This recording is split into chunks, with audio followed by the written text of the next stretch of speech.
때로는 왕궁에서 기록이 되기도 하고, 그리고 때로는 귀양살이하는 유배지에서 기록이 되기도 했고, 그리고 어두컴컴한 감옥소에서 기록된 말씀도 있습니다. 이처럼 성경을 기록했던 장소야 어둡고 열악한 경우가 있었을지라도 그 안에 담고 있는 메시지는 매이지 아니하며, 또 이 메시지는 오히려 밝고 환하고 소망적이고 복된 은총들로 가득 차 있음을 우리는 수없이 보아왔습니다.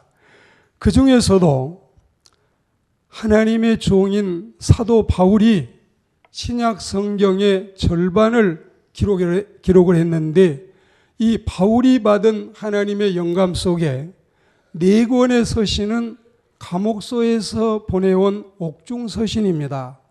에베소서와 빌립보서와 골로새서, 그리고 빌레몬서가 감옥에서 온 편지인데, 오늘 여러분 그 가운데서 이 시간에 우리가 듣게 될 빌립보서 말씀은 기쁨의 책이라고 하는 별명이 붙어 있습니다.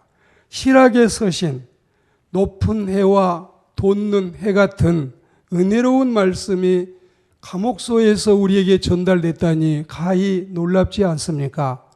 오늘 우리는 특별히 이 13절과 14절에서 본인이 직접 밝힌 바도 있지만 바울의 매임, 그의 수감 생활이 어떤 외로움이나 고독감으로 나타나지 않고 겁없이 담대하게 하나님의 말씀을 증거하는 일로 나타나고, 그리고 18절에 보는 것처럼 오히려 이것이 슬프고 슬픈 것이 아니라 기뻐하고 기뻐하는 놀라운 재료가 되었다는 사실을 상기하면서 오늘 하나님의 말씀을 통해 이 감사절 아침에 은혜로운 주의 진리가 우리 가슴에 새겨지는 귀한 시간이 되기를 축복합니다. 이런 심정을 갖고 사는 분이 보내온 편지 내용도 당연히 때와 장소에 구애받을 흔적이 전혀 없습니다. 오히려 창공의 나래를 펴고 자유의 세계를 훨훨 날아다니고 있고, 하나님의 복음 전파는 더욱 담대히 역력하게 나타나고 있다는 사실을 우리가 알게 됩니다. 이 감사의 계절, 은혜로운 시간에 우리 앞에 배달된 메시지 내용만 보더라도 가히 만족할 만하고 복스러워서 도저히 이 말씀을 듣지 않고는 지나칠 수 없게 됐습니다. 말씀에 가슴과 귀를 갖다 대고 집중해서 은혜 받는 귀한 시간이 되기를 축복합니다. 첫째는 여러분, 생각하면 하나님의 은혜를 생각할 때마다 감사를 고백하고 있습니다. 3절에 이 말씀이 있는데요. 물론 하나님께도 감사하지만 신자들을 생각할 때 감옥에 있는 하나님의 종으로서 감사가 넘쳐났습니다. 우리는 하나님의 은혜를 생각해 보아야 됩니다. 생각해 보면 감사할 일이 너무 많습니다. 제가 다녔던 교회 가운데 think and thank, 생각하라, 그리고 감사하라, 이 강단 앞에 여러분 늘 붙여놓은 이 모습을 봅니다. 서양 사람들의 교회는 이 문구가 더 많습니다. 우리는 하나님의 은혜를 생각을 해보면 깊은 생각 속에서 중심의 감사가 나오고, 하나님의 은혜가 우리의 일생에 우리의 삶 속에 차고 넘친다는 사실을 생각할수록 넘쳐나는 은혜를 우리는 지울 수가 없습니다. 그리고 여러분, 이 생각과 감사는 어원이 같은 뜻입니다. 그래서 생각하는 것이 우리에게 감사가 되고, 우리의 감사가 진정한 중심의 생각 속에서 우러러 나오게 되기를 축복합니다. 제2차 세계대전 후에 일본 해군 장교 가와감이라는 사람이 있었습니다. 이 가와감이 기이치가 전쟁이 끝난 다음에 고국에 돌아와 보니까 일본의 현실은 차마 눈뜨고는 볼 수 없는 참담하고 암울하기 이를 데가 없었습니다. 연합군에 의해서 일본과 독일이 패망하고 독일도 독일이고 일본도 일본이었지만 그들은 말할 수 없는 참담함에 놓이게 됐습니다. 하루하루를 불안과 불만으로 이 퇴역 장교가 보내게 됩니다. 이런 생활이 계속이 되니까 몸이 굳어져서 움직일 수가 없는 거예요. 그래서 정신과 의사인 후치다를 찾아갔는데 그 의사는 이 사람에게 이런 처방을 내렸습니다. 하루 10,000번씩 감사합니다 하셔요. 감사합니다 함으로 당신의 병은 치료될 겁니다. 이런 처방을 내렸는데 그때부터 이 사람은 매일 감사합니다 이 말을 반복을 했습니다. 10,000번씩 다 채웠는지 못 채운 날도 있었는지 여하튼 끊임없이 수없이 감사를 하는데 하루는 그의 아들이 감 2개를 아빠에게 건네줍니다. 이 가와가미는 손을 내밀어서 감을 받으면서도 고맙다고 했습니다. 그때부터 이제 이 감사가 많은 심령에서 우러러 나오니까 굳었던 몸이 풀려나고 질병에서 벗어나게 되는데 불평과 불만, 원망과 저주는 질병의 원인이 될 수 있습니다. 그러나 감사는 인간의 질병을 치유하는 많은 사례와 수많은 사람의 간증이 있습니다. 여러분, 병에서 노임을 받기를 원하신다면, 가정이 더 넉넉해지고 윤택해지고 풍성하기를 원하신다면 항상 우리 마음에 누구를 향해서나 감사하는 마음이 넘쳐나기를 축복합니다. 정말 우리는 태어나서 정신을 차리고 보니 허락된 부모가 계시고 선택된 가정이 있어서요. 우리는 정말 생각해 보면 왜 나는 이런 부모에게서 태어났는가? 왜 나는 이런 험악한 시대에서 이렇게 가난한 빈민국에서 태어났는가? 원망하고 짜증내면은 끝없겠지만 이게 어찌 그 사람을 더 좋은 길로 홀이라도 돌려낼 수 있겠어요? 너희가 염려와 근심을 통해서 키를 한 자나 더 키울 수 있겠느냐? 우리 주님이 반문하신 것처럼 주어진 현실을 받아들이고 감사하고 기뻐하면서 살면은 훨씬 더 환경은 바꿔질 텐데 그렇지 않고 점점 더 짜증스럽게 불만스럽게 인생을 살면 지난주 말씀처럼 이마에다가 석삼자, 내천자 그리고 살면 더 좋아질 일이 뭐가 있겠어요? 마음에 서운한 일도 속상한 일도 풀어내야 돼요. 그리고 생각해 보면 내게 더 잘못이 많습니다. 우리가 늘 다른 사람을 원망하지만 하나만 손가락을 가르쳐도 9개는 다 나를 보고 있잖아요.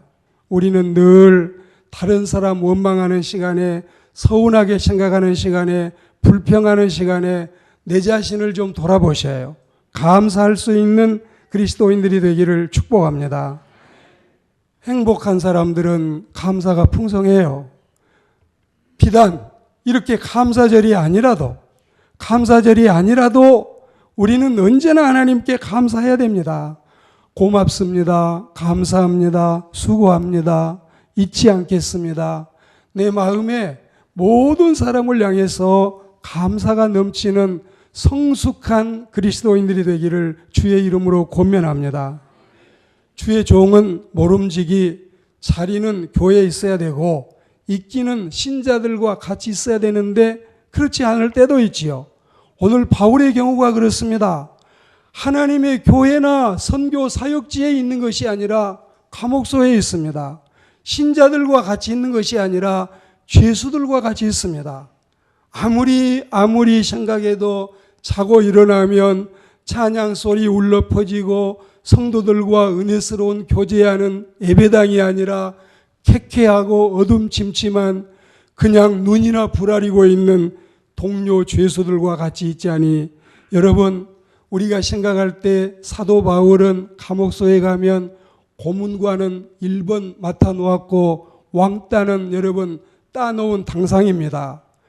적응되지도 않고 쉽게 여러분 어울릴 수도 없고 모든 사람과 더불어서 같이 지내기가 몹시 불편할 터인데 그럼에도 불구하고 그 입에서 짜증스러운 말이 아니라 하나님 복음 전도의 결과는 이것입니까?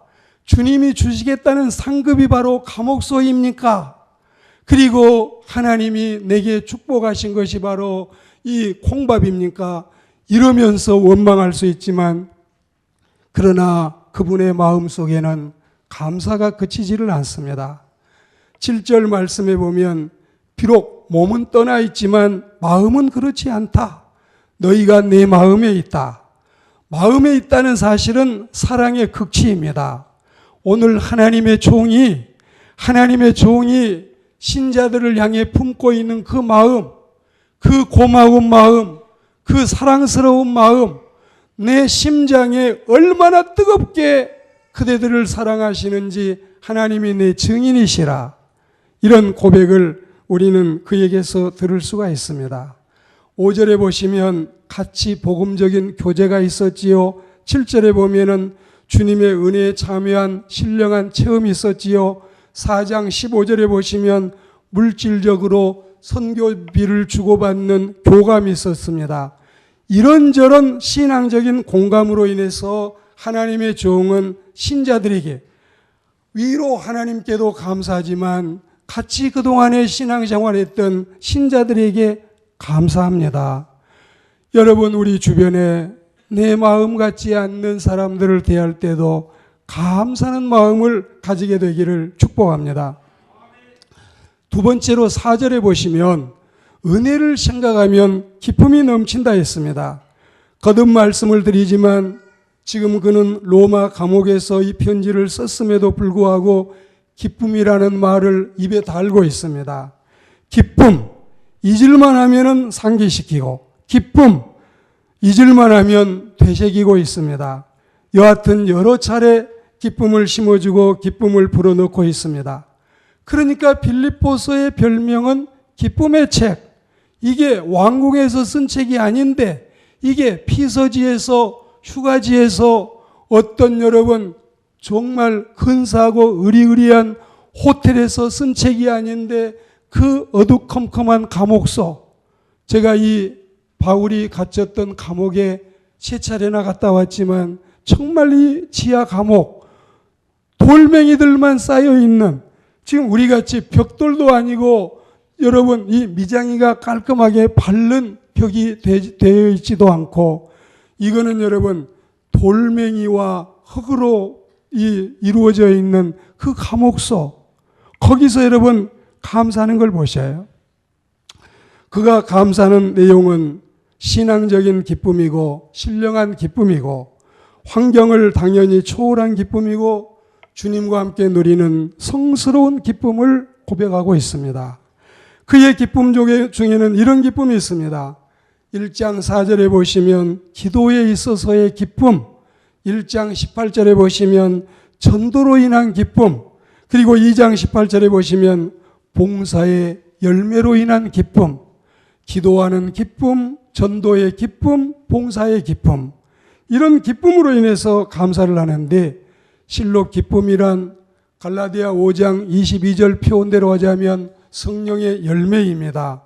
그리고 로마서 14장 17절대로 하자면은 천국의 본질이 바로 기쁨이라는 사실을 믿습니다. 하나님의 나라는 의와 평강과 희락과 기쁨의 나라라는 사실을 생각하며 우리는 신자 중에 십자가의 원수로 활동하는 사람들 때문에 3장 18절에 보면 그에게 눈물이 없는 것도 아니었지만 성령을 근심시키고 주의 종의 눈에서 눈물을 빼는 사람들 때문에 잠시는 근심했지만 그러나 그의 모든 생활은 감사의 생활, 기쁨의 생활이었다는 사실을 우리는 잊어서는 안 되겠습니다. 그의 눈에 눈물을 흘리게 한 사람은 자기 눈에서는 피가 날 겁니다.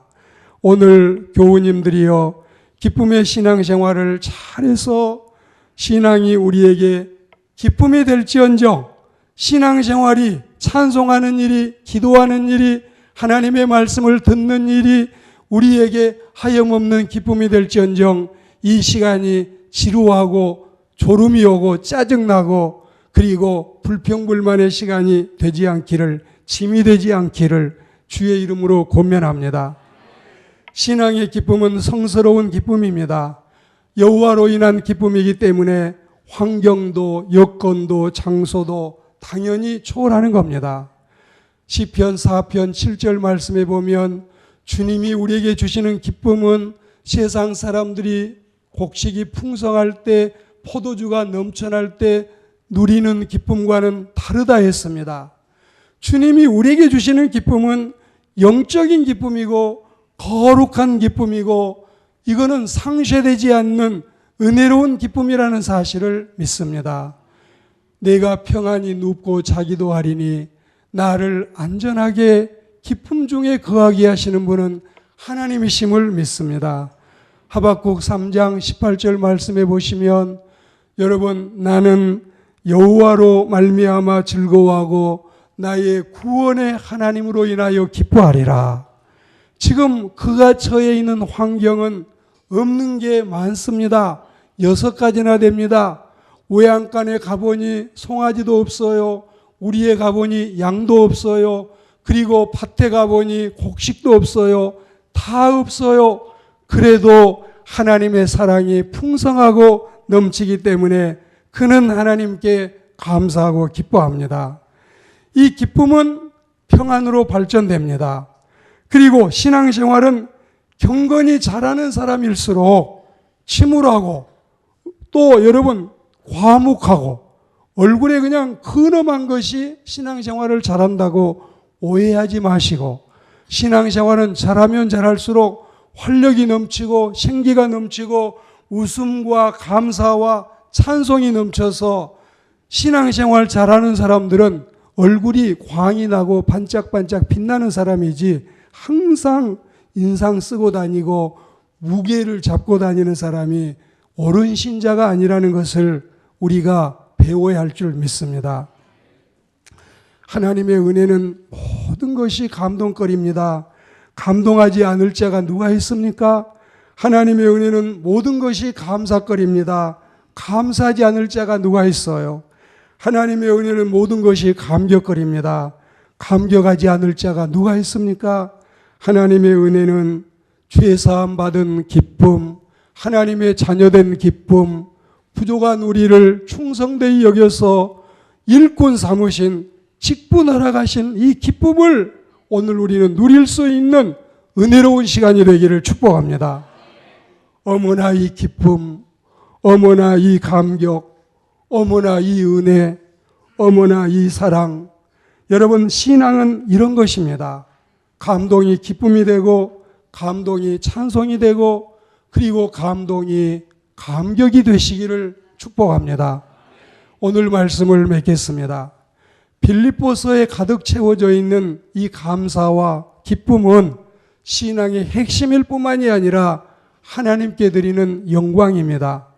우리는 감사가 하나님께 영광이 되고 우리의 기쁨이 하나님을 기쁘시게 한다는 사실을 잊지 마시기를 축복합니다. 감사는 태양과 같습니다.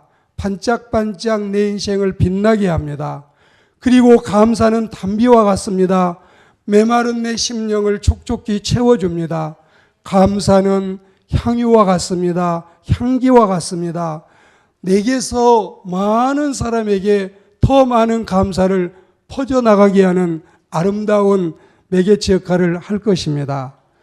우리가 이 빌립보서를 보시면 4장까지 있는데 1장에 보면 생명 되시는 예수님을 선전하며 영광을 돌립니다.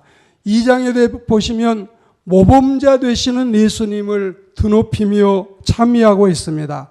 3장에 보시면 영원한 목표가 되시는 예수님께 한없는 찬미를 드립니다. 4장에 보시면 흡족한 만족이 되시는 예수님을 증거하고 있습니다. 이 시간에 우리가 배우며 따르며 본받으며 열매 맺을 점이 바로 이것입니다. 생각해 보세요. 그리고 감사하세요. 기뻐하시기를 축복합니다. 비록 우리가 감옥에 있어도 우리는 주를 찬미해야 됩니다. 비록 우리가 실패와 연단 중에도 주를 생각해야 됩니다. 비록 우리가 병들고 가난해도 주를 원망하거나 주님을 잊지 마세요. 비록 우리가 낭떠러지 절망에 있어도 주를 바라보시기를 권면합니다. 그리고 더더욱 건강하며 일할 수 있는 터전이 있으며 풍족한 양식이 있으며 만사가 주의 은혜 중에 있다면 우리는 더 많이 더블로 트리플로 정말 더 하나님께 감사하는 은혜로운 신자들이 되기를 주의 이름으로 축복합니다.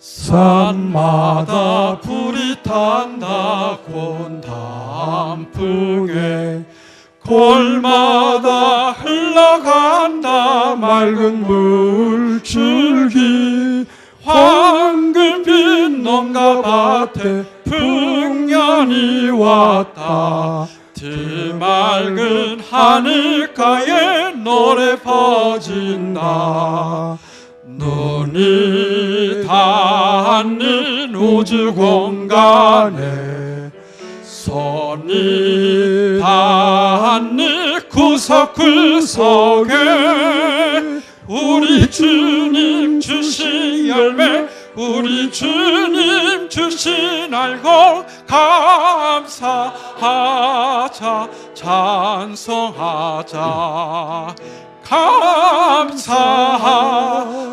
찬송하자 씨 뿌린 논만마다 기름 고이고 심겨진 과업마다 열매 맺으리 비바람 고운 햇빛 주님 선물로 가까운 손길마다 복이 넘친다 눈이 닿는 우주 공간에 손이 닿는 구석구석에 우리 주님 주신 열매 우리 주님 주신 알고 감사하자